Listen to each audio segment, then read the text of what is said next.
Ja, prav lep dober dan želim, spoštovani in dragi gledalke in gledalci. Pred nami je prva tekma nedeljskega sporeda v 19. kolu Prve lige Telekom Slovenije in sicer se bosta v Sežani na stadionu Rajko Štolfa pomerila domači Tabor in gostujoča Mura. A zdaj Bongongi. Bongongi, dobra podaja proti Krivičiču. Marko Krivičič! Postavljanje obrambe pri tej prekinitvi. Poglejmo, kako bo šlo tokrat. Visoka podaja Marija Babiča in Neča še enkrat v kazenskem prostoru. Na koncu so odnesli celo kožo Maroša. Maroša, odlična zamisel.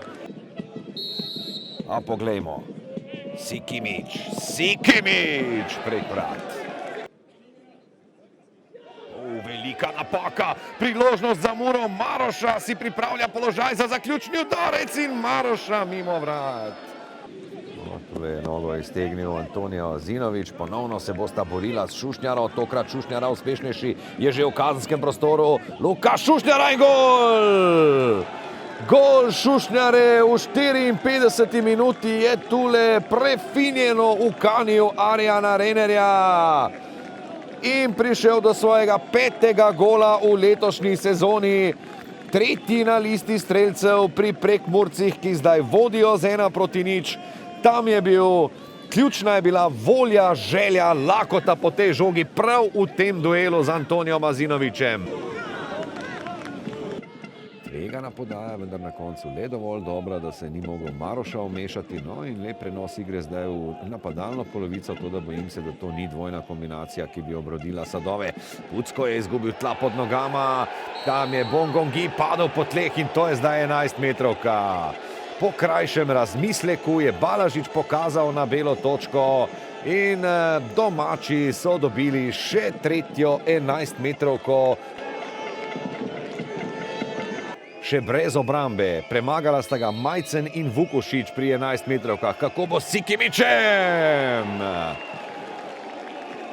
Videli ste, Obradović je krenil v pravo smer, celo uspel podstaviti roko ob tem res da zelo močnem strelu Predraga Sikimića, kar je bilo na koncu odločilno. 12. gol Sikimića v letošnji sezoni in dokaj nespametna reakcija Klemna Pucka.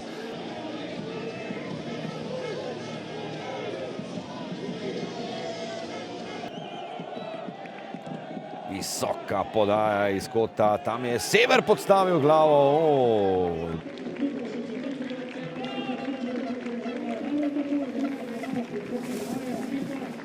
Je res je, pričakovali smo zelo težko tekmo, se pravi borbeno, agresivno z obe strani. Zdaj imeli smo srečo, da je igrišče zdržalo, vendar je mehko, a se vidi pri nekih spremembah smeri, da fantje so lovili ravnotežje.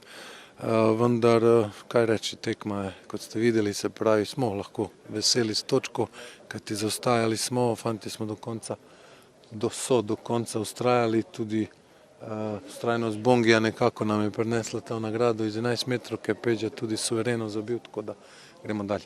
Ja, točno tako se je zgodilo, videli smo igrišče, nismo si predstavljali, da bo tako težko, ampak so tukaj rekli, da je ogromno dežja padlo v kratkem času, tako da kljub vsemu mislim, da je igrišče solidno zdržalo. Težko igrišče, dinamična tekma, mislim, da smo bili bliže 3 točkam, ampak iz težke ustvarjanja v Sežani smo to isto točko zadovoljni.